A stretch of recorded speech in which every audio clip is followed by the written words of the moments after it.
30 তারিখে সংসদ এলাকায় মধ্যে আমাকে প্রকাশ্যে জঙ্গি এমপি বলে অপবাদ দেওয়া হয়, যাহা বিভিন্ন সামাজিক যোগাযোগ মাধ্যমে ছড়িয়ে পড়ে।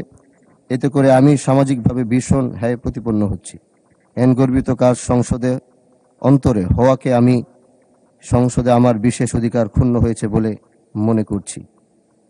মাননীয় স্পিকার, আসলে আমি এভাবে এখানে দাঁড়াতাম না, শুধু দাঁড়িয়েছি শুধু আমার নিজস্ব ব্যক্তিগত কারণে নয়। আমি চাই যে শব্দটি আমার জন্য ব্যবহার করা হয়েছিল এটি একটি ফ্যাসিস্ট ওয়ার্ড।